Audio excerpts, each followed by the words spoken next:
Ausa police स्टेशनच्या हद्दीमध्ये शनिवारी रात्री उशिरा 12:30ला बनवटला आपल्याला एक कॉल आला होता. वानवडा टी पॉईंट पासून ते वानवडा जाणाऱ्या रस्त्यावर एक वाहन जळत आहे अशी माहिती आपल्याला मिळाल्यानंतर आपले नाईट राऊंडचे अधिकारी तात्काळ त्या ठिकाणी पोहोचले. त्या ठिकाणी पोहोचल्यानंतर अग्निशामक दलाच्या मदतीनं त्या ठिकाणी ती गाडी विझवण्यात आली. गाडी विझवण्यात आल्यानंतर गाडीची बारकाईने तपासणी केली असता त्या गाडीमध्ये एक मृतदेह जळालेल्या अवस्थेत स्केलेटन किंवा सांगाडा स्वरूपात त्या ठिकाणी आढळून आल्यानंतर तात्काळ घटनेचं गांभीर्य ओळखून वरिष्ठ सर्व अधिकारी जे आहेत, नाईट राऊंडचे अधिकारी, SDPO, PLCB त्यांचे सगळे पथकं त्या ठिकाणी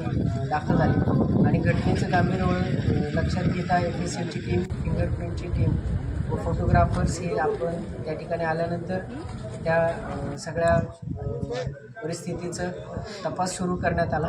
त्यानंतर वाहनाचा जो नंबर होता त्या नंबरच्या आधारे वाहनाच्या मालकाचा शोध घेण्यात आला. त्या मालकाचा शोध घेतल्यानंतर असं लक्षात आलं की ते वाहन त्याने त्याच्या नातेवाईकाला वापरण्यासाठी दिलेलं होतं. मग ज्या नातेवाईकाला वापरण्यासाठी दिलं होतं त्याचा शोध घेण्यात आला असता असं निष्पन्न झालं की तो जो नातेवाईक आहे गणेश चव्हाण नावाचा व्यक्ती तो घरातून 10 वाजता गेला आहे आणि तो आता परत घरी आलेला नाही आणि त्याचे मोबाईल बंद आहेत. त्यामुळं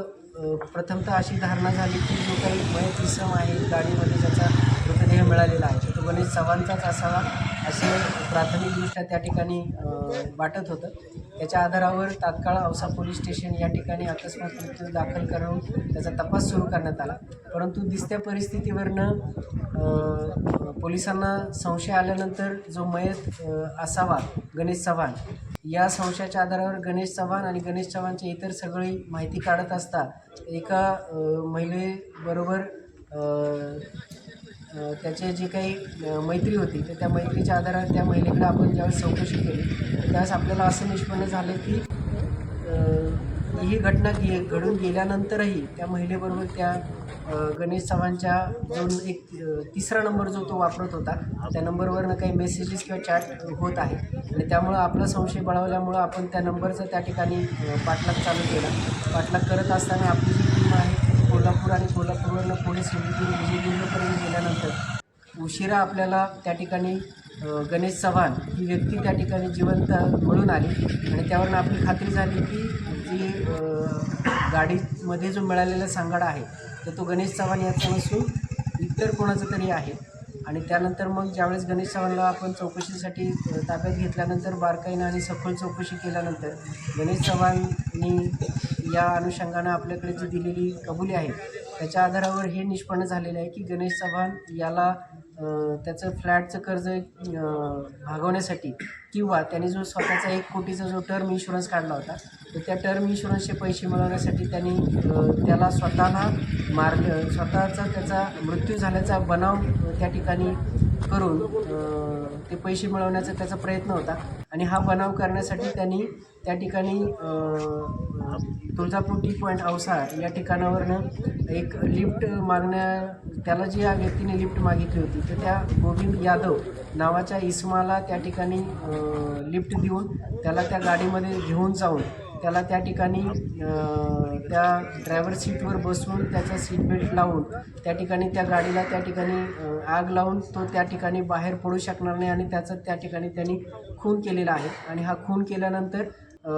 तो गणेश चव्हाणच आहे हे वाटावं म्हणून त्यांनी त्याच्या हातातलं कडंसुद्धा त्या जो काही मयत इसम आहे तो त्याच्या सीटवरच त्या ठिकाणी ठेवलं होतं जेणेकरून पोलिसांची दिशाभूल व्हावी आणि पोलिसांना गणेश चव्हाणचाच मृत्यू झालेला आहे. इव्हन त्याच्या कुटुंबियांनासुद्धा हेच वाटावं की गणेश चव्हाणचाच मृत्यू झालेला आहे अशा पद्धतीचा बनाव करण्याचा त्यांनी प्रयत्न केला होता. परंतु पोलिसांच्या तपासामध्ये त्याचं हे जे काही बनाव होता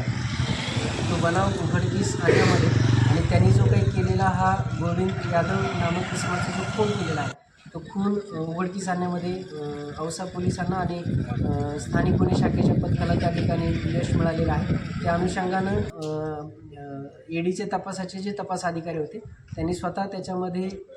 या अनुषंगानं औसा पोलीस स्टेशनला गणेश चव्हाण यांनी गोविंद यादव याचा खून केला आहे याबाबत फिर्याद दाखल केलेली असून याच्यामध्ये तपास सुरू करण्यात आलेला आहे. गणेश चव्हाणला त्या ठिकाणी ताब्यात घेण्यात आलेलं आहे. आता या बनाव करण्यामध्ये किंवा हा कट करण्यामध्ये गणेश चव्हाणला इतर काही कोणी साथ दिली आहे का, या अनुषंगानं तपासामध्ये पुढील ज्या काही सर्व बाबी आहेत त्या निष्पन्न होतील.